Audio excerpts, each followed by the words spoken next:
Энэ цаг мөчийн мэндийг алтгая. Хайрлаараа нэвтрүүлэг энэ удаад хувь хүний стрессийг бууруулахад, цаашлаад нийгмийн стрессийг бууруулахад нөлөөлж болох үс нэгэн чухал сэдвийг сонгосон байгаа. Алсын хараа буюу бид хаашаа явж байна гэсэн сэдвийн хүрээнд ярилцах юм аа. Ингээд урилга хүлээж авч хүрэлцэн ирсэн та бүхэнд баярлалаа. Баярлалаа. Сайн байцгаана уу үзэгчдээ. Намайг Цэцэн Бэлэг гэдэг 2018 оноос хойш амьдрах стратеги хөтөлбөрийг санаачлан хэрэгжүүлж байгаа. Өөрөөр хэлбэл стратеги суурьтай хүний хөгжлийн хөтөлбөр. Сайн байцгаана уу. Намайг Лав Сүрэнгийн Саруул Төгс гэдэг. Сүүлийн жилүүдэд би хувь хүний хөгжил, амьдралын эмх зэгцийн талаарх баримтат бүтээлүүдийн орчуулга дээр ажилласан. Сайн байцгаана уу. Миний нэрийг Мөх Жаргал гэдэг. Хүний хөгжлийн чиглэлээр тагнан судалдаг. Хүний нөөцийн хөгжлийн төвд сургагч хөшөөр ажилладаг. Алсын хараа эрхэм зорилго. За түүнтэй холбоотой асуудлуудын талаар ярилцсан. Хүн гэдэг амтан байгалийн шалгаралд тесэж үлдэх зөвхөн амьд үлдэхин төлөө тэмцдэг тэр цаг үед ард хоцорсон. Илүү үн цэнтэй зүйлийн төлөө тэмүүлдэг, тийм зүйлийг бүтээхийн төлөө ирмэлздэг ийм цаг үед амьдарч байгаа. Юуны төлөө оршин байгаа? Ямар үн цэн бүтээх гэж амьдарч байгаа? Яг хаа хүртэл явах юм бэ гэдэг энэ бүхнийгээ тодорхой болгочих юм бол таны амьдрал яг юм хэм хэмжээ хоёр эргийн хооронд маш эмх цэгцтэй явагдах болно гэсэн үг. Амьдралаа ер нь хэрхэн зэгцтэй төлөвлөж, ажиллаж амьдрах, алсын хараатай байх, тэр маань бидний амьдралд хэрхэн эргээр нөлөөлдөг тухай өөрийн туршлагаасаа та бүхэнтэй хуваалцахыг хүсэж байна. Та өөрийнхөө амьдралд ч гэсэн маш үн цэнтэй хувь нэмэр оруулна гэдэгт итгэж байна.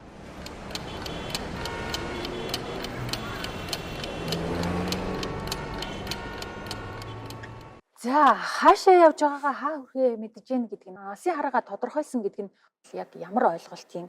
Тэгээ яагаад энэ зүйл одоо их олон зүйлийг тодорхой болгож ачаал даах, даван дуулах чадварыг одоо нэмэгдүүлэх юм бэ? Биднийг илүү хүчтэй болгох юм бэ гэдгийг хэлж өгөөч. Яг дангаар нь алсын харааг ярихаас боломжгүй. Тэгэхээр алсын харааг ярихаас өмнө бид нар эрхэм зорилгыг зайлшгүй ярих хэрэгтэй. Ямар нэгэн зүйлд хүрэх гээд байгаа тэр нэг холын цэг байгаа тийм шүү дээ. Үр ашигтай нэг зүйл хийх гээд байна те. Яах гэж хүрэх гэж байгаа гэдэг чинь хамгийн чухал асуудал. Нэгсэндээ эрхэм зорилго гэдэг маань таны оршин буй шалтгаан. Та яах гэж амьдраад байгаа? Юуны төлөө хийж байгаа? Бусдад ямар зүйл бий болгож, ямар үн цэн бүтээх гээд байгаа? Тэгэхээр алсын хараа бол ерөөсөө тэр эрхэм зорилгодоо баримжааж гарч ирдэг зүйл баггүй юу? Хэрвээ алсын хараагүй бол яах юм бэ гэхээр өдөр тутмын амьдралын зан үйл болон шийдвэр гаргална сэтгэл хөдлөлөөр өдөрдөг. Яг одоо хиймээр бол хийхгүй бол хийхгүй. Ер нь монголчуудад нэг дутагдаад байгаа юм ерөөсөө алсын хараа эрхэм зорилго. Ерөөсөө зүгээр хүсэлтэд хөтлөгдөж амьдраад байгаа хүмүүс. Хүн бүрийн амьдралын цаг хугацаа хязгаартай байхгүй. Таны дансанд мөнгө байгааг та мэдээд байгаа гэхдээ хэд байгааг мэдэх боломжгүй тэр цаг үед яаж худалдаа авалт хийх вэ гэдэг. Гэтэл нөгөө талд нь бид нар хүсэл тэмүүлэл байгаа гэдэг тэр нь хязгааргүй. Танд байгаа богино цаг хугацааны нөөцөд багтааж та тэр том хүсэл мөрөөдлөө хэрхэн биелүүлэх вэ гэхээр хорон мөч бүрийг үр дүнтэй утга учиртай өнгөрөв. Нөө зорилгодоо хуваах гэдэг тийм үү? Тэнгүүд бид нар нөгөө цаг хугацаагаа хэмнэхийн тулд сэтгэл хөдлөлөө удирдах хэрэгтэй болно. Амжиж зорилгоо гүйцэтгүүлнэ. Амжиж гэдэг чинь амжилтын тухай ойлголт. Тэр зорилго руугаа явж байгаа хорон мөч бүрээ утга учиртай өнгөрөөж чадсан бол та аз жаргалтай байлаа гэсэн. Ингэж бид нар нөгөө өөрсдийнхөө өдөр тутмын амьдралыг удирдах, шийдвэр гаргалтаа удирдах бүрэн боломжтой болдог. Зорилго гэдэг зүйлээс ганц ялгарч байгаа нь бол зорилго бол тодорхой хэмжээнд богино байх боломжтой тийм. Манай борлуулалт цэд хөрвөл миний энэ удаагийн зорилго биелнэ ч гэх юм те. Миний хувьд одоо сургуулаа ийм оноотой төгсвөл ингээд зорилго биелнэ гэсэн. Тэгэнгүүт алсын хараагаа тодорхойлцсон, зорилгоо тодорхойлцсон, би хаашаа явж байгаагаа мэдэж гин, би хэн бэ гэдгээ маш сайн ойлгоцсон те. Тийм хүмүүст бол нэг илүү дутуу юм нэг ийш тийшээ өсчиж сонирхоод байх, сонирхол нь буурчдаг юм шиг байна тийм. Юугаа мэдгүй тодорхойлоогүй хүн болгонд эндээс ч ирсэн, тэндээс ч ирсэн лөө өсчсээр байтал хамаг энерги бардаг. Тэгээ ер нь би чадахгүй байна гэдэг юм дээр ирчдэг. Хувь хүн талаасаа бас их хөгжсөн байдалтайгаар тий тодорхойлж болно л да. Жишээлбэл одоо дараагийн 20 жилд тий манай компани бол нийгмийн хариуцлагатай компани болно гэдэг юм тий. Дараагийн 30-40 жилдээ бол манай төрийн бас байгууллага маань ингээд нийгэм гендрийн мэдрэмжийн талаарх ойлголтыг олон хүнд түгээж чадах үс нөлөөлөх үс байгууллага болно ч гэдэг юм те. Ийм хэмжээнд ер нь алсын хараа бол утга учиртай зүйл ер нь бол бүр хамгийн энгийн асуудал нь амжилт аз жаргалын тэнцвэр. Энийг бүр өдөр тутмын үйл явц дээр ярих юм бол ажил амьдралын тэнцвэр гэж яриад те. Эний цаана нөгөө стресс менежмент явагдана.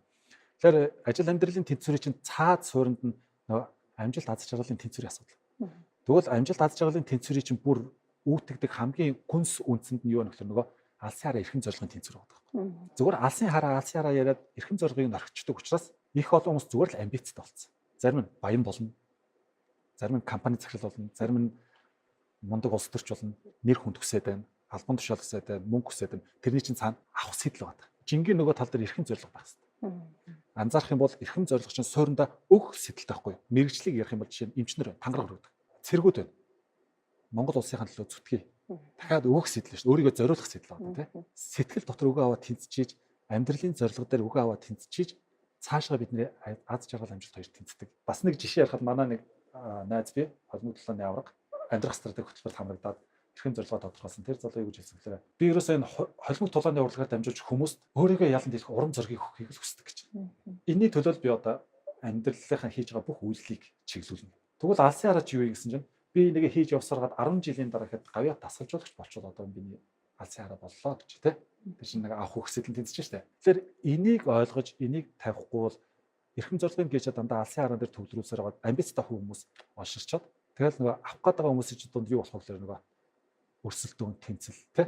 Ямар ч аргаар хамаагүй би хүрэндээ гэдэг л байдал харагдах гадаг шүү дээ.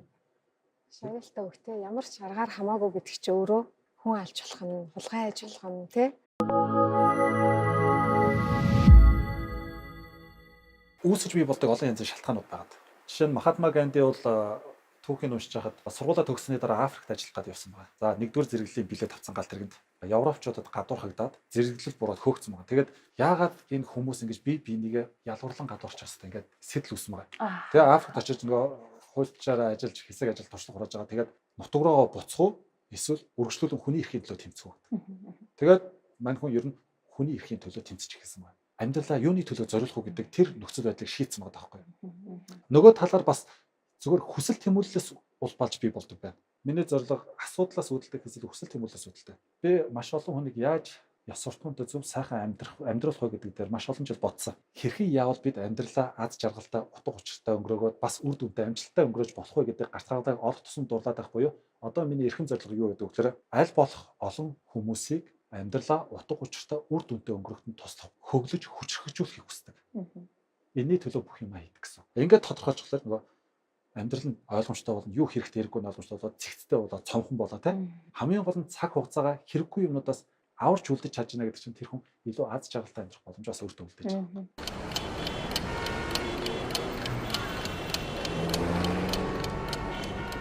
Хэдэн жилийн өмнө нэвтрүүлгээр биш би өөрөө нэг хүнээс асууж ирсэн. Одоо амжилтанд хүрэх боломжийн тухай хэлж өгөөч гэдэг.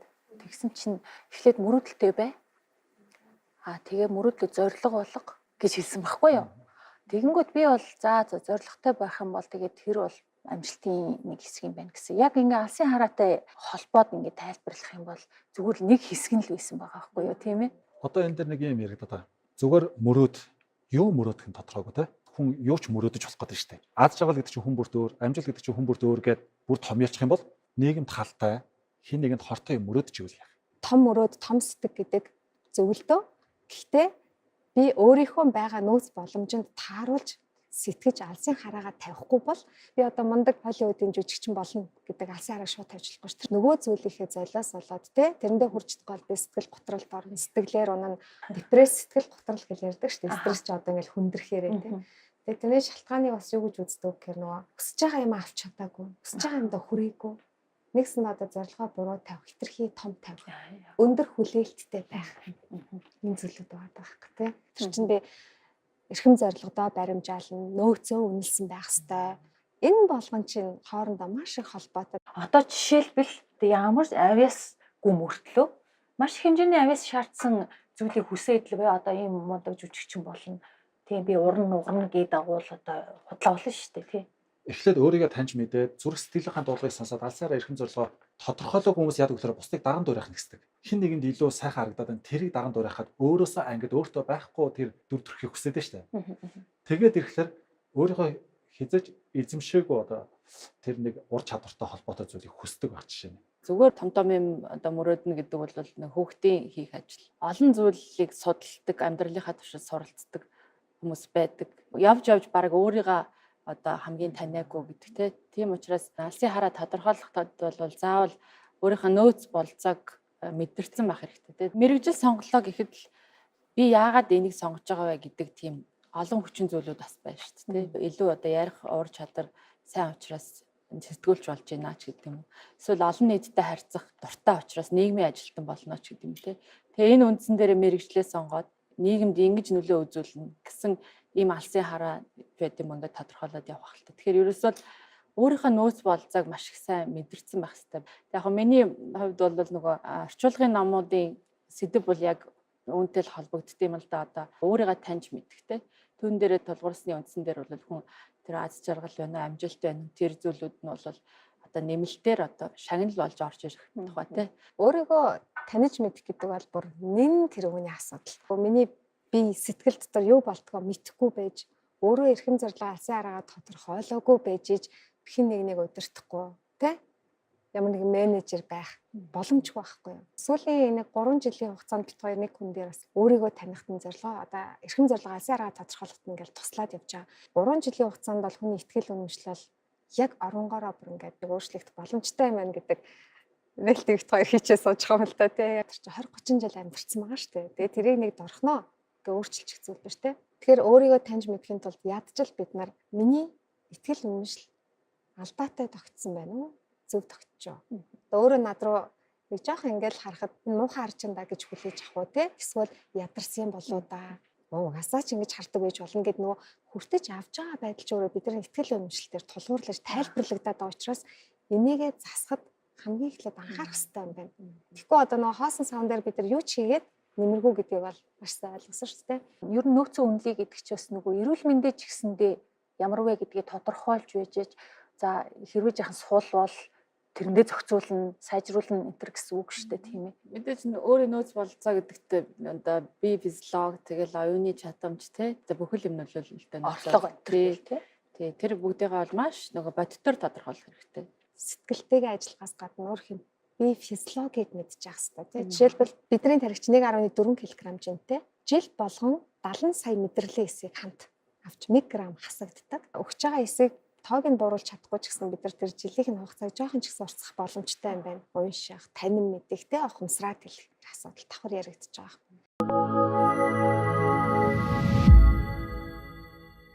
Хаашаа явж байгаагаа хэрхэн амьдрахаа тодорхойлно гэдэг нь алсын хараагаа тодорхойлно гэдэг нь ингээд дотроо нэг хувь хүний хувийн амьдралын энэ дотор нь одоо нөгөө гэрлэлт хүүхэд гээд бас төлөвлөлтүүд ороод ирнэ те гэр бүл тэгээд нийгмийн тэгээд улс орны гэдэг юм уу ийм байдлаар англиад бид нэр ойлгох юм бол илүү зэгцтэй болох юм уу гэж санагдсан. Тэгэхээр энэ дээр санал нийлж гин үү? Бие засад гэрээ засад төрөө зас гэдэг шүү дээ те. Хувь хүн өөрөө таньж мэдэж өөрөө одоо төлөвлөгөөтэй зэгцтэй хүн болсныхаа үндсэн дээр гэр бүлдээ нөлөөлөд өөрөөсөө гадна өөр хүмүүсийг ямарч байсан одоо хариуцлага хүлээгээд авч явах хэмжээнд очиод те. Тэнгүүтээ дараа нь одоо нийгэм улс төртөө хувь нэмрээ оруулдаг. Гэтэл одоо том байгууллагч байдаг юм уу? Том албан тушаалтай хүмүүсийн хийдэг ажил юм шиг те. Одоо алсын хараа гэдэг нь над мотод бол хэрэггүй юм шиг санагддаг те. Гэртээ хүүхдүүдэд хараа суудаг ээж нарын хувьд ч гэсэн алсын хараа байх хэрэгтэй байгаа байхгүй. Үр хүүхдээ сайн хүмүүжүүлэх те. Орчин үеийн жинхэнэ монгол хүнийг өсгөж байжуулах, сургах. Энэ бол одоо юугаарч үнэлж баршгүй том хариуцлага дээрээс нь үүрэг шít нийгэмд үзүүлж байгаа тийм. Монголын иргэд нийтээрээ нэг юм зүрхнийх нь цохилт илүү түргэсдэг, тэмүүлдэг нэг зүгтэй бол тэрний төлөө хувь нэмрээ оруулах гэж хичээдэг бол улс хөгжих амархан байна.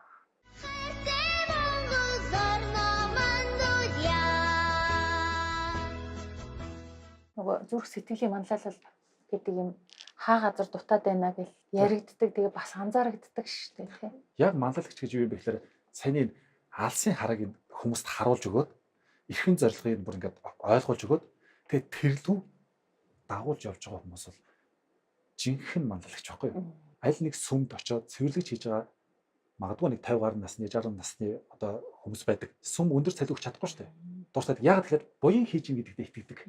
Тэнд зүрхэнд нь үн цэнэг байхгүй юу? Үн цэнийг суулгаж өгвөл хин юу хийхээс үл хамааран аз жаргалтай амьдарч болно. Хин юу хийхээс үл хамааран үр дүн гаргаж сэтгэл хангалуун амьдарч бүгд энэ эх орноо хөгжүүлэхийн тулд өөрийнхөө хувь нэмрийг оруулах боломжтой байхгүй. Яг алсын хараа эрхэм зорилготой сургалтад байгууллага авна штэ. 100 байна уу, 50 байна уу ажилтнтай байгууллага ороод сургалт эхлэхээс өмнө асуудаг байхгүй. Та яг юуны төлөө энэ байгууллагад ажиллаж байгаа гэвэл байгууллагын эрхэм зорилгын төлөө ажиллаж байгаа нэг шигч байдаг. Сайхан амьдрахын тулд, орлогоо нэмэгдүүлэхийн тулд, карьераа өсгөхийн тулд, туршлага хөрөнгөлүүлэхийн тулд, хамт олонтой байхын тулд тэгэхээр тийм зорилгын төлөө хүмүүс нь ажиллаад байгууллага нь яаж хөгжих юм. Үнц нь байхгүй бол төвшөө илүү нэр хүн төвшөө илүү мөнгөтэй албан тушаал хаана хайгаад яв. Би та хэдийн яриг ингээд сонсоод сууж байсан чинь надад сая ингэж бодогдлоо л доо. Олон нийтийн радио телевиз гэдэг одоо манай байгууллага ба шүү дээ. Энэ хуулийн үзэл санаа бид нарыг ерөөсөө яг нэг зүгт харуулдаг юм байна. Тэр их үнцний төлөө бид нар энд сууж байгаа Монгол улсынхаа монголоор оршихуйн хэл хязгаар болж бид нар чинь манаа болж зогсож байгаа. Энэ нийгмийг бид нар чинь гэрэлтүүлэх гэж байж байгаа гэсэн итгэл үнэмшилтээр ингээ амьдраад байдаг. Эрхэм зориг тэр үзэл санаа гэдэг ямар чухал юм бэ гэдг нь энэ байгууллагын хамт олон дээр харагдаж байгаа. Тэр цалингаас үл хамааран үн цэнтэй зүйлийн нэг хэсэг байгаа болохоор нөгөө сэтгэл зүрх өөрөө дүүрэн байгаад байдаг байхгүй. Тийм. Жижиг стресс, жижиг бэрхшээл бол хоолын зорилгын алсын харааны хажууд бол жижиг зүйл болчихж байгаа хэрэг. Тийм яг үнэ. Энэ олон хүмүүсийн эрхэм зорилго алсын харааныхаа төлөө хүн болгоны хичээж байгаа зүтгэл өөрөө нийлээд нэг цул бүхэлэг буюу бидний нийгэм бүтээж байгаа байхгүй. Монголчууд жоохон амбицтай буюу том сэтгэх хэрэгтэй юм байна. Том зүйл рүү тэмүүлэх гэхдээ хүлээлт нь бага байна. Аваргын дайтай сэтгэж арслангийн дайтай барилддаг гэдэг Монгол үг гэдэг тийм. Тэр том зүйлийн төлөө яваад нэг шат ахихад тэр хангалттай том үр дүн гэж тийм. Элон Маск өнөөдөр Марсыг колоничлно гэж ярьж байна. Дэлхийгээс гараа явцсан тийм. Тэгэхэд бид тогоон дотроо мөнгө ирэх мэдл яриад юм уу тийм. Эсвэл зүгээр л нэг хашаан дотроо нэг сайхан болгоод тэгээд тэндээ нам суух тухайд бодоод байна тийм. За алсын хараа гэдэг агуулга дотор одоо ингээд хувь хүнээс ахуулаад улс орн гээл бүр тэр битгий хүн төрөлхтөн дэлхийн ертөнцгөл ингээд яригдчихэж штэ. Элон Маскаар жишээ авлаа штэ. Миний алсын хараа улс орны алсын хараатай мөргөл дөөд тэндээс маш сайхан дэмжлэгтэй байвал бас их зүгээр юм шиг санагдаж байна. Ингэж уйлдах юм бол. Уг нь бол тийм. Хувь хүнээ буюу тухайн хүнээ өөрийн хувийн хөгжил, зорилгын асуудал, системийн дэмжлэгтэйгээр урагшлан тийм. Тэгэхээр системийн тавьж байгаа зорилго ба штэ. Энэ хоёр уг нь хослол илүү хурдан үр дүн төрнө. Хослохгүй бол бид нар гэхдээ системээ хүлээгээл энээс болоод ингээд суугаад харин амьдрал дуусгаад байгаа. Монголын үед ялангуяа хэцүү штэ. Шинэ хотч байж чадахгүй штэ. Хот төлөлт нь нөгөө дэд бүтцээ бүхлээр нэг шинжилж чадахгүй ийм асуудал байхад энийг хүлээвэл бидний амьдрал дуусна. Тэгэхээр зорилгын төлөө идэвхтэй зүтгэж хөдөлмөрлөө та өөрөө илүү өндөрлөлт гарах ирээр улс орныхоо системийг илүү сайхан болгоход та илүү жинтэй хувь нэмэр оруулж чадна тийм. Дэлхийн иргэдтэй нэг талбар дээр тоглолт хийх боломжууд байна. Тэр тоглолтууд хийж байгаа залуучууд зөндөө харагдаж байна тийм. Гол нь тэрийг эргээд энэ системийн хөгжил рүүгээ дэм болох. Яг бол Монгол хүн чинь Монгол энэ орон дотроо ямар нэгэн дэмтэй байдал руу тэрийг нийцүүлэх тал дээр хувийн оо сайн сайхан байдлаасаа давсан том зорилготой байгаа ч тийм. Нийтийн сайн сайхан байдлын төлөө давсан том зорилготой байгаа ч. Улс орны алсын хараа бол өнөөдрийн Монголын хөгжлийн байгаа байлаа. Монголчуудын төвшин ямар байгаа байлаа. Амьдралын төвшин гэдэгтэй бас холбогдол явна л да тийм. Жишээлбэл соёлыг түгээе гэл ингээл янз бүрийн үйл ажиллагаа хийгээд байдаг. Тэр бол маш цомхон цөөхөн хүмүүсийн дунд явагдаад байдаг.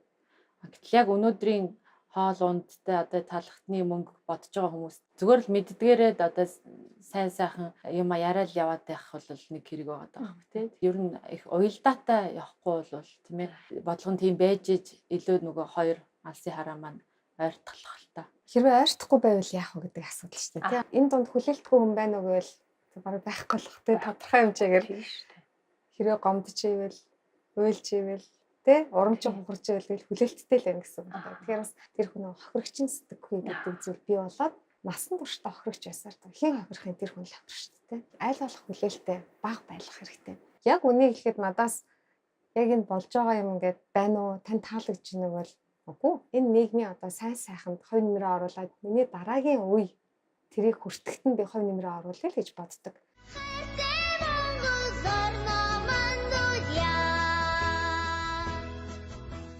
Гэр орноо орхиол чимдаамаа бариул явж чадахгүйгаас хойш хувь хүн болго юм амьдрах чадвартай байх хэрэгтэй юм байна гэж харж байгаа. Тэрш бид нар одоо өөр мундаг улсынхтай жишээд яах юм. Яриад бид нар аав ээжигээ салж чадахгүй шүү дээ, тий? Монгол төрөл гэж яриад байгаа. Яг төр гэж юу юм? Тэнд байгаа хүмүүсийн тухай л ярьж байгаа шүү дээ. Тэр хүмүүс буруу бол бид нар хизээж өгдөлгүй. Зөв хүнээс сонгодог байханд бол бид нар таны мэдгүйгээд хэлж өөрөө хөгжих л хэрэгтэй. Тэгэхээр гоё нийгмийг хүсчил аваад хүн өөрийгөө л хөгжүүлэлт анхаарах хэрэгтэй. Яг гоо. Тэнгүүд одоо бидний хүүхэд яригдах гэдэг байгаа. Тийм шүү дээ. За яг аав ээжүүд ингээд мэддэг хэсгүүд нь хичээгээд ээж мэдгүй нүүд нь ингээд өөрсдийнхөө зүүн совгоор ингээд явж идэг.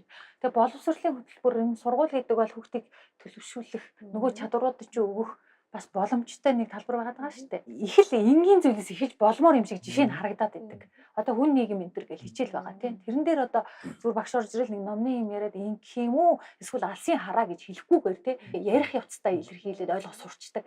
Тэр чадварыг өгөх юм уу ч гэдэг юм уу. Ингээд байгаа нөхцөл дээрээ их энгийн зүйлээс эхэлж болмоор юм шиг санагдаад байдаг. Өнөөдөр боловсролын мөн чанар дээр юу гэж үзвэл иргэдэн хүчрэх байж үндэстэн хүчрэх гэж байна. Иргэдэн амьдрах чадвартай байж үндэстний оршин тогтнох чадвар сайжирдаг. Тим иргэнийг бэлтгэх нь боловсролын салбарын үүрэг байна. Боловсролын салбар хэвлэл мэдээлэл хоёр дээр шилжиж байгаа. Контентод өөрөө их зүг байх. Тэгээ боловсролын салбар яг бүр бодлоготойгоор энэ бүхнийг суулгаж өгөх.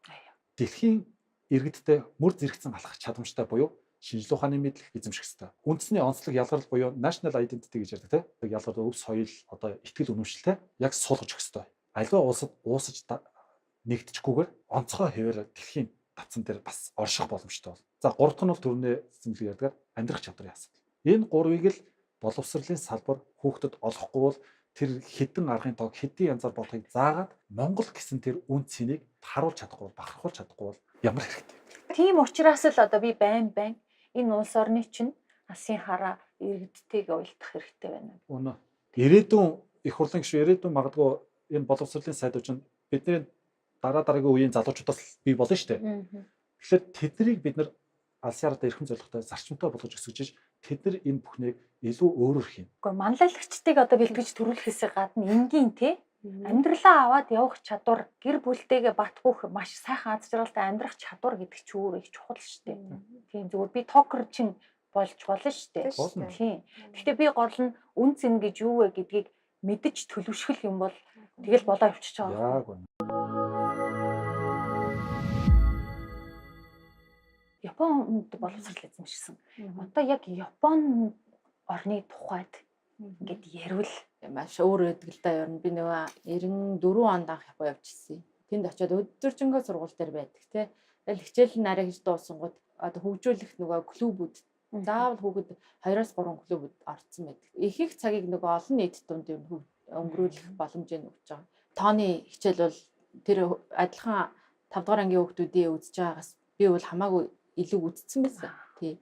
Тэгэхээр одоо бодоход тухайн үед 10 жилийн системтэй байсан. Япон бол 12 жилийн системтэй байсан. Тэд нар бол илүү нөгөө удаан хугацаа зарцуулж гол мөн чанарыг олохын төлөө заадаг байсан байж магадгүй. Хэдийгээр тухайн үед ямар мундаг юм бэ чи бүр ийм дээшээ одоо бидний 7 дугаар ангид үздэг юмыг мэдж байгаа мó тий бодож чаддсан мó гэд ингэж байгаа боловч эргээд нөгөө мартахтаа амархан ч байдаг юм тий бас асуудалтай. Японы хувьд бас нөгөө улс төрийн хувьд ч гэсэн залгамж чанартай бодлогод нь тий. Ер нь ингээ хараад тахад ерхий сайд маш их солигддог орн шүү дээ. Гэсэн байж одоо шийдвэр өөрчлөгдөд ганхаад зүуд болоод байдаггүй. Гэтэл одоо манай бизнесийн салбарт ч гэсэн залгамж чанар байдаггүй учраас нэг дарга гарч ирээд дараагийн дарга гарч ирээд шийдвэр өөрчлөж байгаа учраас гадны том хөрөнгө оруулалт орох боломж байхгүй шүү дээ. Ерөөсө бүх салбарт л энэ бол маш чухал зүйл юм л да.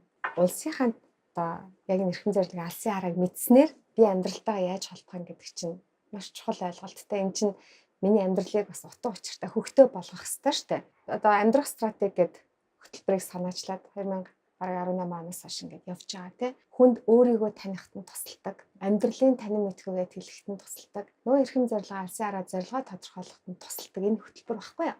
Яахаа мэдээд учраа олоод ирэхээр ингээд үйлдэл зан үйлэн зүг болоод шийдвэр гаргалтын зүг болоод ирэхээр амьдралын чанар нь дэвшлэн. Тэнгүүд би одоо жишээлбэл Монгол улс 2050 онд нийгмийн хөгжил, эдийн засгийн өсөлт, иргэдийн амьдралын чанараар Аз тэргүүлэгч орнуудын нэг болно гэсэн улсынхан алсын хараанд би хувь нэмэр оруулаад явж байгаа юм байна. Тэгэхээр энэ нөгөө улс нь өөрөө яг хаашаа яваад байгаа, юуны төлөө яваад байгаа гэдгээ иргэдтэй ойлгуулад, иргэдэн тэрийг ойлгох юм бол хязгаартай нөөцөө хүртэл бид нар улс орныхоо төлөө зориулж зарцуулах боломжтой болно. Тэгж байгаагаа мэднэ гэдэг чинь би өөрөө утга учиртай, өөртөө сэтгэл хангалуун амьдрах боломжийг давхар олгож байгаа гэж хардаг гэсэн. Дээрэс нь одоо хувь хүн, гэр бүл, байгууллага, нийгэм, одоо улс орн гэхлээр нэг л олон алсын хараа тодорхойлох хэрэгтэй юм шиг харагдаад. Хувь хүн алсын хараа тодорхойлж байгаа. Ажил бол богино хугацааны амьдрал илүү урт хугацааны байхгүй. Амьдралынхаа алсын хараа эрхэм зорилгыг л тодорхойлж байгаа. Тэгээд тэрэндээ таарсан сонголтуудыг хийгээе. Тэгэхээр гэр бүлийн сонголтын дээр ч гэсэн алсын хараа эрхэм зорилго маш чухал үгүйснэ. Цаашгаа ямар ажилд орох вэ гэдэг дээр ч гэсэн тэнд ажиллаж зарцуулж байгаа цаг хугацаа маань миний алсын хараа эрхэм зорилгод бас төгөх хэрэгтэй шүү дээ. Тэрийг хийж нийгэмд өөрийнхөө хувь нэмрийг оруулна. Улсынхаа хөгжилд өөрийнхөө хувь нэмрийг оруулна. Өөрөлд хувийн алсын хараа гэдэг бол өөрөө ийм олон талын ач холбогдолтой ач тустай шийдвэр гаргалтанд нөлөөд байна. Гэр бүл дээр алсын хараа гэдэг ярихлаар бол нөгөө хамтын үнд зүйл. Тэр бол одоо зүгчиг болох бах тий. Эрт гэрэлсэн хоёр бол тэгээ дундаасаа гоё зорилготой болоод хамтаа явах магадлал илүү өндөр байх бах. Яг л хувийнх нь ихтгэл үнэмшил зорилгоч баттай болоог байгаа шүү дээ. 30 гараад магадгүй ингээд ажил амьдрал гэж яваад эсвэл магадгүй хоёр зэрэгтэй амьдралаа зохиогож ч юм уу 40 хүрээд ч юм уу нэг амьдрал зохиож байгаа хүмүүсийн хувьд бол яг дундын үнэт зүйл бий болоход нэлээд төвөгтэй байх бах тий. Эндээс олж маш их асуудал үүсдэг байхгүй. Энд чинь бол одоо яг тулгараад байгаа бол асуудал юм байна гэж хараад байгаа шүү. Асуудлаа шийдэж байгаа арга зам янз бүр. Тэгэхээр бид нар одоо жишээлбэл энэ хамгийн зөв гэж хэлэх угаасаа боломжгүй. Заавал ингээд хоёулаа алсын хараа эрхэм зорилго нэгтэй байх албагүй шүү дээ. Хоёр өөр байж болно. Гол нь хоёр тусдаа оршихур нэг дор нэглэхэд оршихуй бүхэн өөрийн гэсэн үүрэгтэй. Дээрэс нь нэгэнт хүн бол төрснийх амьдралаас хадж байгаа сайн сайхныг мэдрэх хэрэгтэй байхгүй. Өөрийнхөө ажлыг хийгээд явж байхдаа хажуудтайгаа хордоггүй байх. Бие биенийхээ дэмэндэг байх хэрэгтэй. Болж өгвөл илүү өөрийнхөө нөөцөөс тэр хүний зорилгод дэмэгт нь хуваалцдаг байх тийм. Энэ бол бас нэг маш том хангалттай шалтгаан байхгүй юу? Хоёр тийшээ харсан зам дундын нэг жим бол яг гэр бүл ялцчгүй байгаа харагдаад байгаа байхгүй. Тэр зүйлийг л олж харах нь их чухал юм шиг байна. Тэгэхгүй бол чи минийхийг зөвшөөр, би чинийхийг зөвшөөр. Чи надад илүү хайртай бол илүү золиос тийм байж болохгүй шүү дээ. Одоо эхнэр нөхөр хоёр бол стратегийн түншүүд гэж нэг харуул яадаг юм бэ? Насны онцлогоос, хийж байгаа ажлын онцлогоос. За тэгээд яг нэг үг хэлэхэд би бас ингэж боддгийг. Би бидэд хэр их хайртай байгаас хамаарна. Өөрийнхөө явж байгаа чигээс баг зэрэг хазаагаад хоёулаа бие биенийхээ төлөө баг зэрэг хазаагаад дундаа уулзаж чадахгүй гэдэг нөгөө бие биендээ хэрэг өөрийгөө бүрэн зориулахад бэлэн байна гэдгээс хамаардаг. Яг одоо өөрсдийнхөө гэр бүлийн туршлага одоо алсын хараатай холбоод гэр бүлийн туршлага түүхээ хуваалцвал хүнд байна надад. Одоо тэгэл зохицоол явж гин гэдэг шиг. Одоо тэр эмх цэгцтэй амьдралыг сонгосон, минимал амьдралыг сонгосон гэдэг бол тухайн үедээ одоо ингээд дундын хамтын үнд зүйл болоод ингээд хөвшил болоо соёл болоо явчихж байгаа юм зү тийм. Тий яг зохицох байдалтай тэгээд дээрэс нь тэр хайр хүндэтгэл хоёр зэрэг давхар яг явж иж тэнцвэртэй болно шүү дээ асуудлууд. Тиймэрхүү байдлаар хандж болно. Минимал дээр бол яг тэр сургалтын дээр явж хахад хүмүүс яг асуудаг л дээ. Өөрөө яг би тийм болчлоо. Тэгээд гэр бүлийнхэн манад ийм байхгүй тэ ойлгохгүй байна гэж тэгдэлтэй. Тэгээд үнэхээр өөрөө итгэл өмчлөлтэй зөв замаараа явж гинэ гэж бодож байгаа бол өөрийгөө өөрчлөлөө тийм цомхон бай, эмхцтэй бай гэж бодгороо бодоод тэгээд тэр утга учир гол мөн чанарын гэр бүлийнхэндээ танилцуулаад тэгээд ч болохгүй бол сайн сайхныг нь одоо бодтоор нүдээр үзүүлээд тэ гэр бүл тэр даяараа одоо эмх зэгцтэй болох боломжтой маа гэсэн юм зөвлөгөө өгдөг л тоо. Гэр бүл болгон өөр өөр тий. Тэгээд ер нь тулгын шаардах байдалтай биш, хэн нэг нь төвчих байдалтай биш шийдэх хэрэгтэй байх гэж үзсэн. Бид хаашаа явж байна вэ? Санхүү гэдэг бол ирээдүйн бас баталгааны тодорхой хэсэг штэ. За хүүхдүүд ингээ явна, хоёр бие үлдэн штэ. Тэр үед ядарсан байна тий. Хийж үтэгээл мөнгө олно, орлого олно гэх хэцүү. Тэр үед баталгаа хэрэгтэй. Германчууд жишээлбэл энэ нэг маш тооцсон гэдэг байхгүй юу? За баг хөдөлчөнд ингээд тийм авс тэрэндээ тэдэг. Тэнгүүд бид нэр ямар амар амьдрдаг юм бэ те? Хаа гэсэн тэрийг бод гэтэл тэр маш холоо харчихсан. Хин нэгэнд дараа болохгүй. Бүх асуудлаа өөрөө шийднэ. Миний асуудал бол миний асуудал те гэдгээ шийдсэн юм. Жохон бие даасан тэр сэтгэлгээ бас аюул чухал юм байлээ. Одоо жишээ нь манай ээж ингээд хүүхдүүдтэй л лай болохгүй шүү ч гэдэг юм уу. Энгийн одоо Монгол настай эмэгтэйг эзэдэггүй шүү дээ. Ер нь бол тэгдэг. Тэгээд бас ингээд хөөрхөн жууртай байдаг энэ төр бол маш хэцүү байгаад байгаа байхгүй юу. Алсын хараа гэдэг чинь нөгөө нэг зэгцтэй сэтгэл, зэгцтэй төлөвлөгөөтэй амьдрахыг яриад байгаа шүү дээ. Цаадлын хамгийн цаадал нь алсын хараа юм байж одоо тэр хүртлээ хөрөх зүйлүүд зэгцтэй авах юм байна гэл те. За тэр бол холын зүйл бас. Нэгдүгээр холын зүйл. Гэтэл жилийн дараах 2 жилийн дараах 5 жилийн дараахаа тодорхойлохгүй яваад байгаа хүмүүсүүд ингээд санхүү төр жишээлбэл стресстэй яах вэ гэл ингээл байгаа хүмүүс байгаад байдаг шүү дээ тий. Одоо жишээ нь олж байгаа орлогынхоо дэдэн хувийг би хуримтлалтаа хийн гэсэн хүн бол тэнд баталгаагаа бий болгож байгаа учраас өнөөдөр бага мөнгө зарцуулж байгаа даа ч юм уу. Стресстгүй. Тэгээ энэ талаас бас би зөвлөгчл гэж байна. Тэр өөрийнхөө амьдралд тохиолдсон зүйлээ яриа. Намайг анх хуримтлал бий болгох гэж хахад хүмүүс маш шүүмжлэлтэй хандчихсан. Хүн нэг л амьдрна. Яан гэж энийг хуримтлах юм те? Хэрэгэлсэн шиг хэрэглээд, эдэлсэн шиг эдлээд дуусгах хэрэгтэй. Маш олон монгол хүмүүсийн сэтгэлгээ ийм юм байлээ хандлага. Тэр чинь би бас ингээд нэг юм бодцоо хуримтлуулж байгаа шүү дээ. Яг нэг алсын хараагаа харчихсан. Ямар гоё зүнх ах уу яах вэ? За би алсын хараа тэнд хүрэх гэж байгаа. Тэр нь тэдэнд хүрэх хэрэгтэй. Тэгэхээр энийг тийшээч.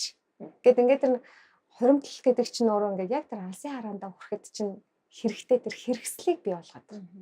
За дээд хараад явж исэн чинь ганц тийм биш юм байна. Хуримтлал гэдэг бол чамд учрах эрсдлийг баг байлгахад туслах бас нэг хэрэгсэл юм байна. Гинт манай ээж өвдсөн. Өдөрт ингээл бараг хөдөлгөөн сая төгрөгийн ингээл тайл машина зараал барсангүй те.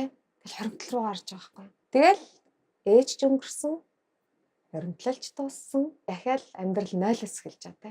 Гэтэл хэрвээ би хоримтлахгүй байсан бол би амьдралаа хаанаас эхэлнэ те. Бүр хасгаас Тавьч гарцсан үнтэй ингээ хасгаас эхлэхэд би өдөө хүртэл ингэж ирсэн гэл нэг хүний сэтгэл нэг юм хүнд тусан штэ. Тэгэхээр хоримтл гэдэг бол мэдээд ирээдүйд чамаа хөтлөх баталгаа болж чадахч яг өнөөдөр тохиолдож байгаа эрсдлээс чамайг те хамгаалах тэр зүйл юм байна гэдгийг би харсан байхгүй.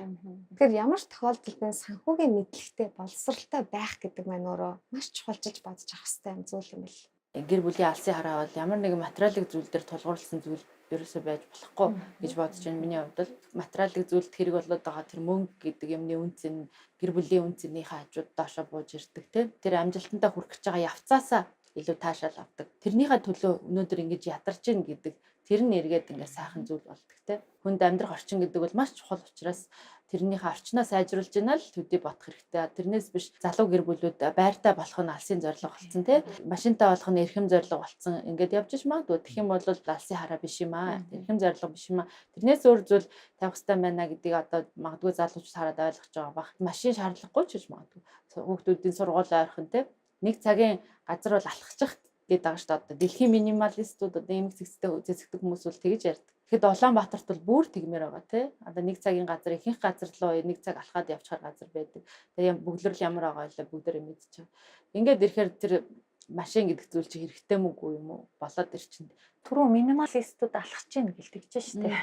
Тэгэхээр дахиад нөгөө бодлого шийдвэр гэл ингээл ороод ирж байгааз. Би одоо уг нь алхахыг сонгомоор байна.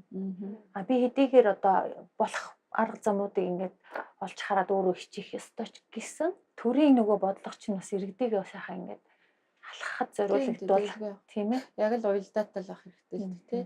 Тэгэл наад зах нь одоо агаарын бохирдол донд алах гээд ахчаад хэцүү бас шүү дээ тий. Тэгэл ингээл бүх юм чинь ингээд цогцол системээр шийдэгдэх бол хэцүү. Тэг яг өрх гэр дотроо өөрчилж болохоор юмнуудаа өөрчлөөд тэгээ хэрэгцээгүй зүйл сэтгэл хөдлөлөөр худалдаа авалт хийхгүй илүү байгальтайгаа хайрлсан тэгээ юмдаа их хүндэтгэлтэй хандсан өөрийнхөө амьдралыг хүндэтгсэн тэгээ алсын хараанда тулгуурлсан тийм л байх хэрэгтэй л гэж бодож байна. Үр хүүхэд гэдэг бол дундих штэ тий. Ялтч байхгүй. Тэгээ ирээдүйд бид нэр одоо санхүүгийн хувьд гэдэг юм ахууга яаж бүрдүүлэхин зохицуулахын тий байраа томруулах юм. Жишээлбэл аялах юм уу? Хүүхдүүдэд ямар сурвалж сурах гэх энэ бол дандаа дундын зүйл гэж би бодож байна. Тэгэхээр энэн дээрээ тодорхой хэмжээнд би төлөвлөгөө, зорилго, алсын хараа тодорхойлогдох ёстой л гэж үзэж байна л да. Зорилтуудын төвшөнд л тодорхойлогдно. Өгсөн үсээгөө дундаас нь үр хүүхэд салаалал гэр бүл бий болж байгаа юм чинь хин хамаарах нэг зүйл гарч ирж штэ. За нэг гэр бүл болохоор ингээд хоёлаа өөр чиг рүү харцсан эрхэм зорилготой, карьертай. А гэтээ гэр бүлдээ аз жаргалтай тий үр хүүхдээ сайн сайхан байлгахын тулд дундын нэг юм бий болгочихсон. Хоёлоо тусдаа санхүүтэй ирнэ. Дундын бас нөгөө санхүүгээс ингээд тастаад нэг юм бий болгочихсон. Тохиролцоод юмнуудаа яриад хийдэг гэр бүлүүд байдаг штэ. Тэр төлөвлөгөө бол угаасаа зайлшгүй байна. Үр хүүхдүүдэд оруулах хөрөнгө оруулалт тэр бол гэр бүлийн дундын хамгийн том эрхэм зорилго байна. Тэгээд хүүхдүүдэд ямар карьерт хүртэл эцэг хоёр тул дэмжих юм. Энэ бол алсын хараа баг тий. Гэр бүлийн үнц нь гэдэг бол бид нэр үр хүүхдээ сайн сайхан өсгөх юм байна. Тэр эрүүл сарвал одоо амжилттай яваа хүүхдүүдийнхаа тэр амжилтыг хараад одоо бахарх нь миний сүүлийн 50 жилд байх амьдралын зорилго юм байна ч гэдэг юм тий. Монгол улсынхаа одоо 96 оноос хойш ингээд яг тавьсан алсын хараанууд нь юу юм бэ гэдгийг үзлээ. Тэгээ тэн дотор хамгийн гол бидний одоо яриад байгаа тэр хүний хөгжлийг яаж авч үзсэн бэ? Тэгэхээр энэ тийм амьдралын чанар гэдэг зүйл бас бүх алсын хараанд яригдаад байна шүү дээ тий. Хүний хөгжлийн индекс дээр бол мэдээж нийт тэргуунд эрүүл мэнд, хоёрдугаарт нь боловсрол, тэгээд орлого гурваар хэмждэг тий. Орчин сайн байх нь хүн сайн байхын үндэс гэдэг. Тэгэхээр орчин угаасаа сайн байх ёстой буюу материалын байдлын асуудал угаасаа яригдана. Энэ дэд бүтэц, сургууль, соёл, одоо тээвэр унаа хэрэгсэл гэдэг ч юм уу. Энэ бүх зүйл бидний сайн байхад бас л нөлөө үзүүлж байгаа. Зөвхөн орчин сайн байгаа зохисгүй хүн өөрөө сайн байх юм болоо хөгжих, хичээх хэрэгтэй асуудал бас яригдана. Материалын базаа сайхан бүрдүүлээд нийгэм таарах хүн бол миний амьдралын чанар сайжрахгүй шүү дээ. Бид нар чи харилцаа хамаартай нэг хүссэн үсэг нэг нийгэм болоод амьдарч байгаа. Хэн нэгний хийж байгаа үйлдэлийн нөлөөл надад нөлөөлж байгаа. Миний хийж байгаа үйлдэлийн нөлөө өөр хүнд нөлөөлж байгаа учраас би тийм дотор ганцаараа мянга хичээгээд жижиг цөөрмийн том загас шиг акул шиг л амьдрын штэ. Би өөрөө жижиг байх нь хамаагүй.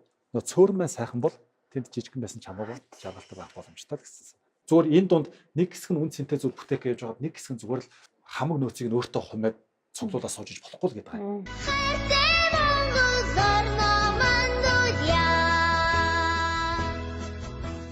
нэг хэсэг дээр нь одоо хамаг нөөц баялгууд ингээд хулгайлагдаад төвлөрүүд идэг. Нөгөө хэсэг нь үнэн чударгаар сайхан амьдрах гэсэн чинь болохгүй. Энэ ингээд яг хүний хувь хүний алсын харан дээр ирэхээр стресс үүсгдэг үү гэвэл үүсгдэг шүү дээ тийм. Энэ их мөнгөөр яг яах гэж. Ааха. Энэ их эрх мэдлэр яах гэж. Мөнгөтэй бол хүчтэй гоё штэ гэвэл тэгэл тэр цаашгаа алсын хараа байхгүй байхгүй. Хоёрдугаар нь яхамтай хүмүүст гоё хариулт хийж болно штэ. Өө би ийм гоё алсын хараа дэрхэн цаас энийг л гэж байна шүү. Гэхдээ тэр хэлсэн хариулт нөрөө зан үйлдэлээр нь илэрч чинь үгүй гэдгээр нотлогддог байхгүй. Амьдралын чанар тал дээр би бол арай жоохон жижиг одоо нэгждэх юм уу те гэр бүл дотрооч байт юм те цомхон мөртлөө чанартай амьдрах тухай материалын зүйл дээр тулгуурлаагүйгээр амьдралаа чанаржуулах тухай гэх юм уу да те эд шүтгэхгүйгээр олон замбраагүй худалдаа авалтаа багасгаад чанартай ганцхан зүйлийг худалдаж авах тэрийг эдэлж хэрэглэх ийм замбраагүй олон зүйлд үнэт цагаа үнэт гол зүйлүүдэд сатааруулахгүйгээр амин чухал хэрэгтэй зүйл дундаа одоо харж байгаа үзэж байгаа барьж байгаа хэрэгжилж байгаа болгон ч одоо энерги өгдөг те ээлтэй одоо болж байгаа учраас те энэ амьдрал маань утга учиртай болно. Энэ олон зүйлүүдээс ангичсны үндсэн дээр гэр оронд нь зай завсар гараа зогсохгүйгээр одоо ухаан санаанд нь оюун бодолд нь ч гэсэн те зай завсар үүснэ. Илүү одоо өөр зүйлийг хийх боломжтой байна гэдэг нөөц болцоогоо харамж гэдэг юм уу те. Замбраагүй олон хооллолтой цэгцлээд тэр хооллолтондоо бол маш их одоо ач холбогдол өгч хийх, тэрийг ач холбогдол өгч идэх гэд энэ маань ингээл ерөөсөө амьдралаа ингээд чанаржуулаад байна гэсэн үг тий. Гэх мэтчлээ ийм жижиг зүйлүүдээс өөрөөсөө өөрчилж болох зүйлүүдээс амьдралаа илүү чанаржуулаад явах боломжтой. Тэр гэр бүлийн уур амьсгал өөрөө тийм болоод чанартай амьдралаар амьдрах зорилготой болоод ирж чинь. Үр хөвгтөө тэгэж хүмүүжүүлж эхэлж чинь тий. Эргэн тойрныхаа хүрээлэлтэд нөлөөлж эхэлнэ. Эргэн тойрныхаа сайжруулж иж илүү тогтвортой удаан хугацааны өөрчлөлт болно. Тооцоололгүйгээр тодорхойлолгүйгээр одоо амьдрахгүй л гэсэн үг байгаа даа шүү дээ. Их олон зүйл тодорхой болчихж байна гэсэн үг. Мэдээж яг төлөвлөсөн зүйлүүд өөрчлөгдөж болно шүү дээ. Яг төгс төгөлдөр төлөвлөгөө байх заавал албагүй. Тэрийг хийх явцдаа болохгүйгаа мэдээд илүү сайжруулаад явчих шүү дээ.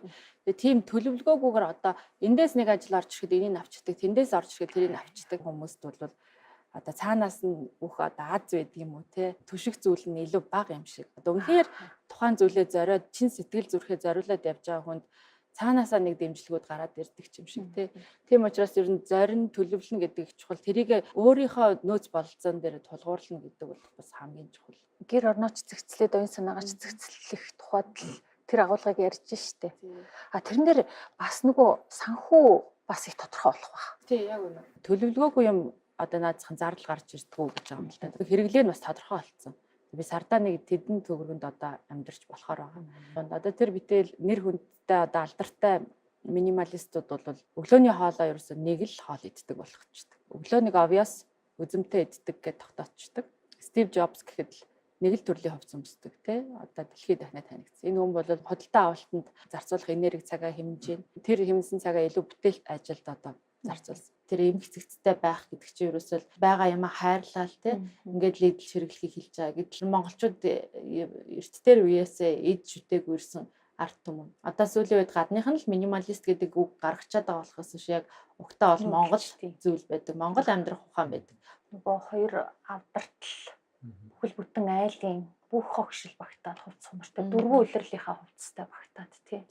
Тэгээд тэрийг тэмийн дээр ингээд тэгнэж ачаад нүүдэлдэг байсан гэдэг. Монгол нүүдэлчин соёлд бол хизээч илүү дутуу юм бөгнүүлж авч явах одоо болцоонч байхгүй нэгсэн ч байхгүй амин чухал хэрэгтэй зүйлээ л авч нүүдэлдэг.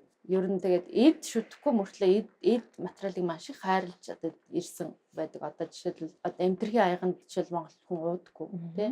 Тэр чи одоо энэ эд материалыг бол амтай мэт үздэг байсан. Энэ одоо сүнсэнд гараа явчлаа гэж үзэж байгаа. Нөгөө хуучин юмнуудаа тий өмнөх зүйлээ шингээсэн орчин үеийн монгол хүн болоход одоо өрх гэрч тэр хой өөнч тэр улсанч тэр алсын хараагаа бодолцож тийм тэр хоёр нь уулзж монгол хүн гэдэг маань бас ингээд тодорхойлогдож гарч ирэх багталтай. Сүүлийн хүмүүс чинь ингээд хямдралаарч байна уу юу гарч байна хэрэгцээгүй юм маш их худалдаж авах сэтгэл хөдлөлтөй ингээд удирдагдаад байна гэдэг. Тэгээ нөгөө талаар бас нөгөө нэг материалын зүйлийг маш их дээгүүр тавьж бодож байгаа учраас тэр арай гэж олсон мөнгөө тэрлүү хийж шít. Гар утас гарлаа шинэ загвар гарах тоолонгоор сандарч авах хэрэгтэй юм шиг ингээд энэ бол хэрэгцээ хангаал явж байгаа бол болж гин гэдэг нэг тийм сэтгэл ханамжтай шуналгүй монгол хүний тэр үндсэн гоё юмнуудаа амьдрах ухаан эргэж сэргээх хэрэгтэй л дээ. Хэрхэн амьдрахаа тодорхойлох тухай бас ороод ирж штэ тий илүү хувь хүн рүү ойртоод тий. Тэгээ эмх цэгцтэй байх нь гол хоёр эрэгтэй хашигддаг шиг надад юу хэрэгтэй хэрэггүй. Би юунд ач холбогдол өгөхгүй, юунд анхаарахгүй гэд яг юм эрэг гараад ирж байгаа байхгүй. Таиланд байлуу хаана хөлөө нэг ламын ярилцлагыг үзчихсэн. Сэтгүүлч асууж байгаа. Та нар яагаад ингэж юм халдсан байдгийм бэ? Шишний зан үйл ч юм уу тийм ёс заншил байна уу гэсэн чинь хэрвээ би өстэй байвал ямар самаар самнах уу тэрийг угаана. За сам алга болчлоо яах вэ гэд ингээд саад болж байгаа тэр жижигч гэлтгүй зүйлүүдийг бид нар татгалцдаг гэсэн. Маш ингээ хариулт өгж байгаа шүү дээ. Тэгэхээр тэр халдсан байна гэдэг нь бол эмх цэгц буюу дигийг өртөс сулгаад байна шүү дээ. Арчилгаа шаардагдаад байгаа тий. Тэгэл тэндээс чинь байгаагийнхаа хэрээр хог хаягдал гарна гэл. Олон юм хураахын хэрээр тоош хэрэг их бахын хэрээр л бидний нөгөө бүтээлч байдал зарцуулах нөгөө алсын харааныхаа зорилготой тэмүүлэх цагаас мань хумслаад байна л гэж ойлгож байна. Махатма Ганди хэлсэн байдаг хаа нөгөө энэ дэлхий дээр хүн төрөлхтний хэрэгцээг хангах нөөц бол байгаа. Харин хүн төрөлхтний шунлыг хангах нөөц бол байхгүй гэж. Тэгэхээр эн чинь ерөөсөө хэрэгцээндээ таруулж хэрэглэхээс биш хүсэлдээ таруулж цуглуулж болох гэсэн. Сэтгэл хөдлөлөөр цуглуулсан гаргасан шийдвэр чинь өөрөө бидний амьдрал хэрэгтэй хэрэггүй асар олон ажил руу оруулж байдаг тийм. Тэрийгээ дагаад бидний бие махбодын нөөц, сэтгэл зүйн нөөц, эдийн засгийн нөөц, цаг хугацааны нөөц гэдэг бүх нөөцүүд өрн таран болж байгаа. Ямар хүн амжилтанд хүрж ямар хүн жаргалтай байдаг гэхээр сахилга баттай. Сэтгэл хөдлөлөө удирддаг хүн тийм. Тэр хаанаас ургаж гардаг гэхээр нөгөө алсын хараа эрхэм зорилгоос ургаж гардаг. Алсын хараа байхгүй бол тулга тойрсон асуудал дээр л эргэлдэнэ л гэсэн санаа тийм. Одоо ингэж чадах юм бол нөгөө зам зүрийн стрессүүд тодорхойлоогүй үеих шиг бол их стресс болж аваарахгүй болчих штеп. Зорилгоо тодорхойлсон хүн бол за энэ 7 хоногт би яг амжуулна гэснийгээ л амжуулъя. Тэр бол надад одоо нэг тийм стресс болоод байх зүйл биш болчихж байгаа тийм. Харин ч бүр эсрэгээр амжилтын мэдрэмжүүдийг надад өгдөг ч юм уу тийм ээ. Амжилтын хувьд бол ярьдаг штеп. Тэрэндээ хүрэх гэж байгаа одоо алхам бүрээсээ таашаал авч амьдрахыг хэлнэ. Зорилготой болох ёстой гэсэн алсын хараатай болох ёстой гэсэн гээд нэг зүйл тавьчихдаг. Тэгээд яг үнэхээр өөрөө тэрийнхаа бас мөн чанарыг ойлгоогүй явж басахаар тэр бол өөрөө утгагүй болчихлоо тий. Тэрэндээ гол нь өөрөө маш их итгэл үнэмшилтэй болсон байх хэрэгтэй. Жижиг эдс бүрээр нь өөрөө мэдрээд яг тийм зорилго төр чин сэтгэлээсээ хүсээд тэрүүгээрээ шатаж одоо тэрүүгээрээ яг жигүүрлэж амьдарч иж одоо амьдрал нь илүү утга учиртай болж тэрийг одоо аз жаргалтай амьдрал, амжилттай амьдрал гэж дүгнжиж бас болох юм те. Явцын дунд мэдээж хүнд шантрах зүйл гарах үед яг буцаага татдаг зүйл бол мэдээж тэндээс гарч ирнэ. Нэг өдөр юу гэдэм төлөвлөсөн байсан юм гинтхэн төлөвлөгөөгөө цуцлаа унтчих. Энд чинь сэтгэл хөдлөл нөгөө сахилга батад нөлөөлж байгаа. Шийдвэр гаргалтаа хүсч байна хүсэхгүй байна дуртай дургүйгээс үл хамааран миний эрхэм зорилго алсын хараад хэрэгтэй хэрэггүйгээр шийдвэр гаргаад сурчих юм бол сахилга бат эмх цэгцийн асуудал чинь ер нь явж энэ үр дүнтэй амьдралын хэм маяг руу бид нэр залаад байгаа байхгүй юу. Тэгээ хүмүүс нэгдээ хүн юм чинь сэтгэл хөдлөхгүй яадаг юм. Хитрхи их робот шүү дээ сэтгэл хөдлөлөө барих гэдэг. Шийдвэр гаргалтанд нөлөөлөхгүй бол сэтгэл чинь хөдлөж болно шүү дээ. Ямарч болно тийм. Шийдвэр гаргалтыг ч гэсэн цэгцлэх хэрэгтэй. Одоо жишээл шийдвэр гаргалтыг бол 3 төрөлд хувагаад. Өндөр эрсдэлтэй шийдвэр, дунд зэргийн эрсдэлтэй шийдвэр, бага эрсдэлтэй шийдвэр гэдэг. Азар бол бага эрсдэлтэй шийдвэр нь бол биднэрт одоо өдөр тутамд маш их байдаг. Ач холбогдлоор нь ингэж ирмэлж байгаагийн учир нь бол хүнээр гаргуулж болох шийдвэр тий. Одоо тэрэн дээр одоо өөрийнхөө тархийг ажилуулахгүй шийдвэр гаргах. Тэнгүүд хамгийн хэрэгтэй зүйл дээр анхаарлаа төвлөрүүлэх нөөц болцоогоо одоо нөөцлж байна л гэсэн. Гэх мэтчлээ ийм цаад том зорилгоо тодорхойлсон тохиолдолд жижиг зүйл дээр нэг ундуудсан дутаа тий одоо тэгээд багасчин л та. Өөрийн зохицуулж болох стрессүүдийг бол одоо саяны хэлсэн шиг удирдах боломжтой шүү дээ. Шийдвэр гаргалтаа удирсан. Алсын хараа эрхэм зорилгоор л баримжаалахгүй бол бид нар юу зөв юу буруу амьдралынхаа төвшөнд нөгөө хэмжих боломжгүй. Жишээлбэл аль нь зөв аль нь буруу гэдгийг юугаар баримжаалах вэ?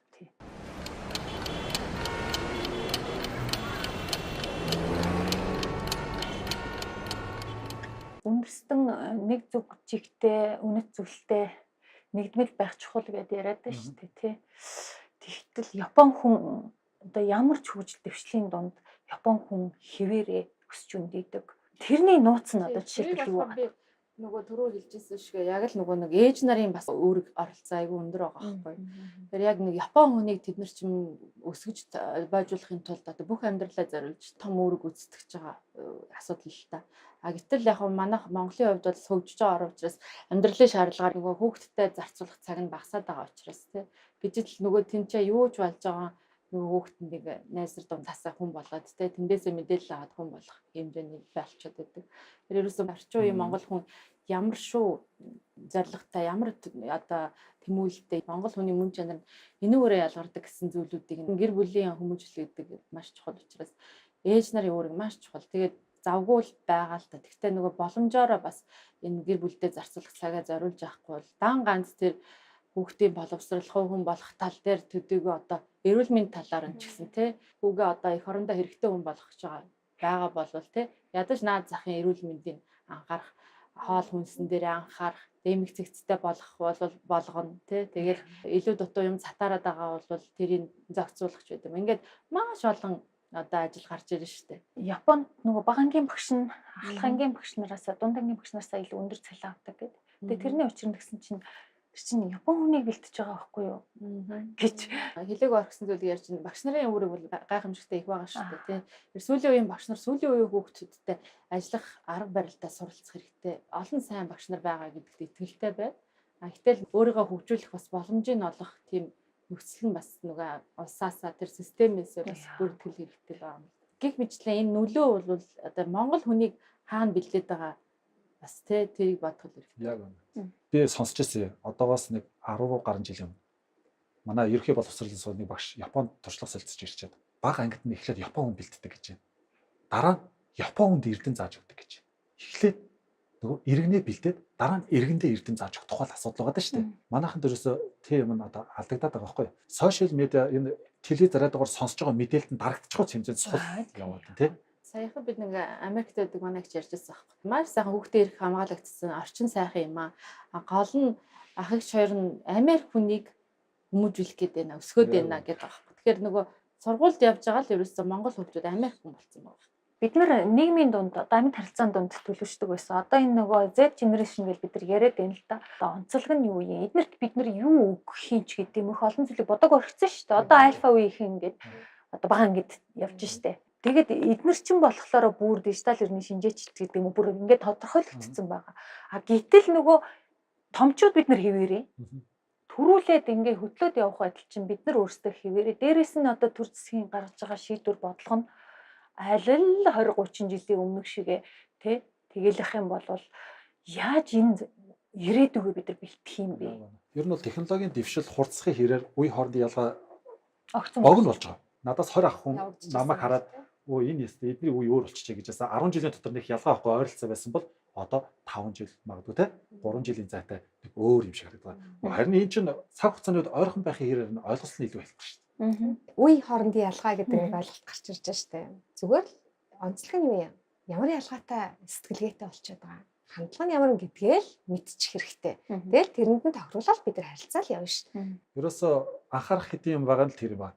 Хизээч арилахгүй нэг зүйл нь юу гэхээр алсын хараа руу тэдний ямар хувь нэмэр яаж орох юм. Тэр хүмүүст бид нөгөө зүрхнийхэн цохилтыг яаж Монгол гэж цохилдог болох нөгөө Монгол хүн болгож бэлтгэхэд бол ямар арга барил хэрэгтэй. Ямар арга замаар тэднийг төлөвшүүлж ямар арга замаар тэд ямар хувь нэмэр их орондоо оруулах уу гэдэг л юмнууд нь ялгаатай. Монгол бахархал гэж бас их яригддаг шүү дээ. Тийм тэгээд одоо нэгдүгээрт одоо монголоор бахархахын тулд бид нар түүхээ бүрэн дүүрүү хинээс дутгуугаар мэдчихдэг байх хэрэгтэй байна. Тэрнээс биш бүдэг бадаг мэдчихэд том хүний нэр хэлээл те. Тэгэл тэрэн дээрээ ингээл цээжээ дэлдээд тэр бол өрөөсгөл болчихж байгаа. Явж одоо нөгөө дэлхийн түүхэнд нөлөөсөн олон зүйлүүдийг анхдагч байж чадсан гэж миний ойлгосноор бол тэгж боддог. Хэрвээ яг тэр мөн чанарыг ойлгох юм бол тэр зүйлээ л одоо залгамж халаа болоод тэгээд дан ганц одоо Чингис хаан гэлтгүй одоо Монголын түүхэнд олон хүндэтгэх бидний одоо өвдөд зүйл байна шүү дээ. Тэр бүрийгээ бас сайн судалж мэдээ тэр дундаасаа орчин үеийн монгол хүн л гарах хэрэгтэй. Дэлхийн хүн болонгоо монголоороо гангардаг, онцгойрдог тийм зүйл хэрэгтэй байгаа юм л да. Нэг юм хийргсэн хэлбэр төдий бахархлаасаа болоод Чингис хаан шиг алсын хараатай байж, Чингис хаан шиг эрхэм зорилготой байж, үн цэнтэй зүйлийг бүтээхэд бол хүмүүсийн тэр итгэл үнэмшлийг өдөөж, тэр 9 өрөлгөө, тэр найз нөхдүүдээ те нэг зүгт харуулж чадчихсан тэр хүний ур чадварыг л бид нэр өөртөө бий болгочоод гоё бардам явуул да. Гайхалтай алсын хараатай байсан болоод энэ том үйлийг хийсэн маа шүү дээ. Тэгээ тэрний дайнд хүрэхгүй маа гэхэд дор бүрнээ бас нэг тийм алсын хараатай явж иж санснасаа ч илүү хол явах хэмжээнд хүрэх байх л та. Стратегч байсан л гэж яриад байдаг тийм үү. Тэгээ одоо амьдрах стратегтэй энэ юу нь яаж үйлдэх юм? Одоо дөнгөж бидний яриад байгаа зүйл. Стратеги бол гэр бүлтч байж идэг. Хүн бүхэн стратеги сэтгэлгээтэй. Бүрдэл хэсгүүдэд зөв оновчтой яг өөрийгөө таньж мэдсэн тэр нөөц болцсон дээрээ тулгуурлаад тодорхойлчих юм бол шийдвэр гаргалтууд ч илүү оновчтой, алдаа эрсдэл ч илүү буурах. Энэ юу гэж би ойлгоод байна. Бүх зорилгууд, бүх хийж байгаа зүйлүүд чинь тэр эрхэм зорилгоцож очиж нэгддэг. Энтерпренеур гэж хинбэ гэсэн чинь одоо тухайн цаг үеийн хамгийн ашигтай эрдэмтдтэй талбар дээр очиж байр шиж чадж байгаа хүний хэлнэ гэдэг. Одоо нэг ясандаа хувьсах чадвар мэдрэмжийн тухай ч юм уу яриад байгаа юм шиг байна. Гэхдээ хувьсаж өөрчлөгддөггүй ихтгэл үнэмшил гэж байдаг юм шиг санагдаад байдаг шүү дээ. Миний хувьд бол үнд зүйл гэдэг бол бас өөрчлөгдөд тодорхой хэмжээнд өөрчлөгдөж болно гэж боддог л доо. Бага залуудаа бодож исэн үнд зүйл байна. Гэр бүлтэй болохоор дахиад үнд зүйл нөөр болж ийн. Мэдээж өнөө маргааштай солигдоод байдаг зүйл бол биш боловч тийм тодорхой хэмжээнд амьдралынхаа туршид хэд хэдэн удаа өөрчлөгдөж болох байх. Тэгэхээр одоо ингээд хаана тэр хүнд юм ашиг харагдан тэр болгоно л өсчээд байна шүү дээ. Хувьсах чадварын тухай яриад байгаа мó л гэж одоо ойлгоод байгаа шүү дээ. Гэж та зүвтгэж харж байгаа болоо тий. Надад бол их тийм таатай боохгүй байна. Би зөв бүтээж байгаа үн цэн яг юу юм бодлоо л гэж асуусан. Хэрвээ тэнд үн цэн бүтээгдэхгүй те зөвхөн зүгээ балаа цуглуулж байгаа юм шиг тэгэл цэцэг болгоноос очиж өөр шимэнд хүртэж байгаа бол тэрийг одоо ашиг гэж харж байгаа бол аз жаргалтай утууштай амьдралын хаана харагдаад байгаа юм те. Яг тэр эрхэм зорилго алсын хараагаа тодорхойлцсон юм чинь аль талбарт гэдгийг харцсан гэдгийг. Тэр болгон руу очиж ин гэдэг чинь тэр хүн нэг тийм алсын хараа эрхэм зорилго байна уу? Тэгэхээр би жишээлбэл одоо тэнд нэг гоё юм байна гэвэл бис дагаж гүйхгүй л гэсэн үг шүү дээ. Монгол уламжлалт сэтгэлгээг их орчлын ертөнцийг их нарийн таньж мэдсэн сэтгэлгээ гэдэг маш гүн итгэдэг. Монголчуудын ярьдаг амжилт, барууныхны тэр нөө success гэдгээс тис өргөн цар хүрээтэй. Сэтгэл хөдлөлтийн англиар юу хөө? Тэ? Чин сэтгэлээсээ гэхийг юу хөө? Сэтгэлийн амар амгалан хийх үгийг асууд 3 өөр үг ашиглана шүү дээ. Тэнд сэтгэл гэдэг оноос үг байхгүй. Яг л тэд сэтгэлийг танин мэдээгүй. Сэтгэлийн хөдөлгөөн энэ төр гэдэг нөө мөх чаргалыг мөн чанарын талаар ярихгүй мөх чаргалын гардаг аашин гэдэг талаар яриад шүү дээ. Одоо яг одоо нөгөө барууныхан илүү давмгаалж байгаа өнөө цагт бид нар барууныхны хэлгийг өөрсөндөө байх үгээр аваа хэрэгжилж байна. Тэд нар биднийхийг авч хэрэглэхгүй байна шүү дээ.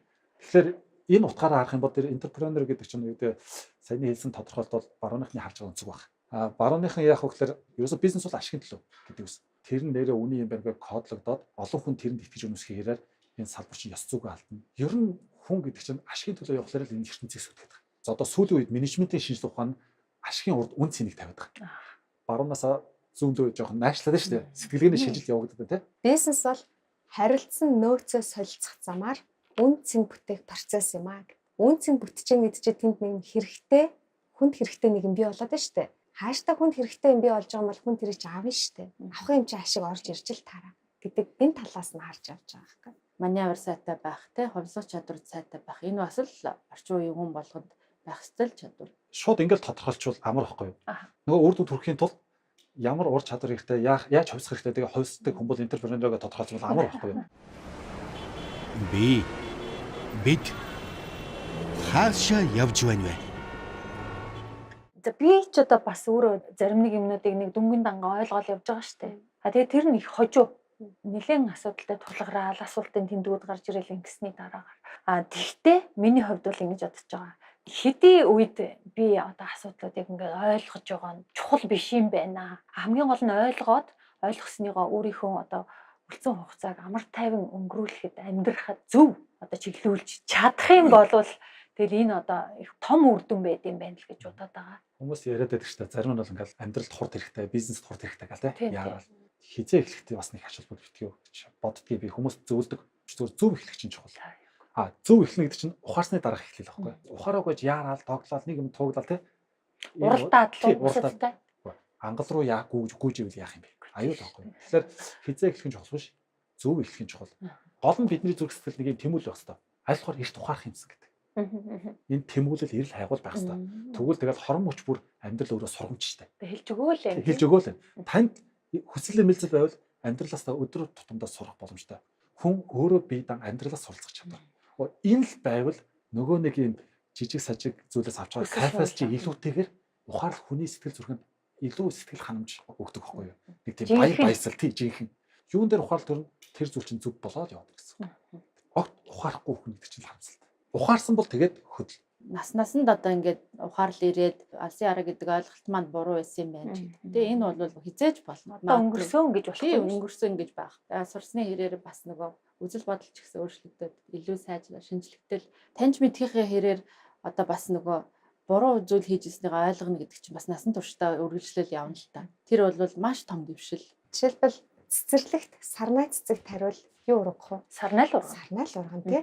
Цэцэрлэгт юу ч тарихгүй бол юу ургах вэ? Тухайн газрынх нь одоо хөрсөнд зөгцөөд ургадаг ургамал нь. За нэг өөр юм ургах юм. Тийм. Тэгэхээр цэцэрлэгт юу ч тарихгүй бол юу ч ургахгүй биш байх нь шүү дээ. Тийм, Ямар тийм. нэг юм бол ургах талаа тий. Аха. Тэгэхээр яг энтэй адилхан өөрийгөө хөгжүүлвэл хөгжсөөр л байна. Хөгжүүлэхээ болох тэр цаг үеэс эхлээд энэ бол дандаа уруудах чанартай. Одоо яг нийгэмтэйгээ хөл нийлүүлж бусад одоо энэ үедээ гологдохыг хүсэхгүй тий. Ингээд өөрөө өөрийгөө эзэн байж явах тэр алсын хараа илхэм зорилгоо тэмүүлж явж ингээхийн тулд зайшгүй хөгжих хэрэгтэй. Хөгжгөө зогсоосон тэр мөчөөс эхлээд Доош явдаг. хөрс өгсөнтэй ялгааг болчих واخ тий. илүү сайжруулахын төлөө, хоцрохгүй байхын төлөө л тэмүүлэлтэй байх л болоо гэж бодчих. Өөрийнхөө хэмжээнд л сайн байгаад явхад бол болоо гэж бодчих. Тэгээ бас нэг бүсгүүчүүд, эмэгтэйчүүд ялангуяа хөрстөө ингээд өндөр ингээд шаардлага тавьчихдаг шүү дээ. Хөрөхгүй ингээд байхаараа сэтгэл готрдаг ч байд юм те. Заавал нэг тийм төгс байлгах гэж эхний ээлжинд бодоод хэрэггүй байгаа нөхцөл байдлаа алсын хараа тогтоочод магадгүй тэр чинь ингээд шинжлэхтэд улам сайжрагдаад явна л гэж бодох. Тийм. Бүх юм хязгаарлагдмал амьдралын цаг хугацаа, биеийн ачаал дагах чадвар, сэтгэл зүйн чадамж, оюухан, мэдлэгийн цар хүрээ гэдэг бүх юм хязгаарлагдмал. Тэгэхээр энэ хязгаарлагдмал нөөцийг л бид нэр хэрхэн үр дүнтэй удирдан зохион байгуулна, тэр хэмжээгээр бид нар урт удаан амьдрна, үр дүнтэй амьдрна, утга учиртай амьдрна. Зүгээр л төлөвлөх гэж төлөвлөдөг бол, амьдрах гэж амьдрдаг бол, зүгээр л мөнгө хэрэгтэй гэж боддог бол энэ бүхэн худлаа. Тэр бол зүгээр хэрэгцээ байхгүй юу? Хэрхэн яаж зөв зохион байгуулалт хийх үү гэдэг алтан гац тэр нэг зүг чиг нь өөрөө эрхэм зорилго алсаараас гарч ирдэг юм аа. За нөөцөө бодиттой үнэлэх гэдэг нэг ойлголт маш чухал юм байна гэж ойлгож авлаа. Дээрэс нь алсын хараа эрхэм зорилго хоёр бол амин уялдаатай хоёр зүйл юм байна гэдгийг ойлголоо. Тэгээд эрхэм зорилгоос үүдсэн алсын хараагаа тодорхойлчихсан байхад тэрэн доторх зорилгоудаа хуваагаад тэрэндээ хүрж явхад одоо тохиолдож байгаа жижиг зүйлс бол намайг урдных шиг амар тайван байдлыг маань алдагдуулаад байхгүй байх нь байна. Сэтгэл хөдлөлт бас автуулаад байхгүй байх нь байна. Тэгээд дээрэс нь бас үргэлж суралцаа гэдэг зүйлийг хэрлэлээ. Суралцахгүй бол тэр цагаас эхлээд урагддаг юм а гэдгийг гурван зочныхоо ярианаас өнөөдрийн ярианаас ойлгож авлаа шүү дээ. Тэгэхээр энэ агуулга бас үзэгчдэд хүрч чадж байгаа байх гэж бодож байна. Ингээд өөрсдийнхөө мэдлэгээс, туршлагаас хуваалцсанд гялалаа. Дараагийн дугаар хүртэл баяртай.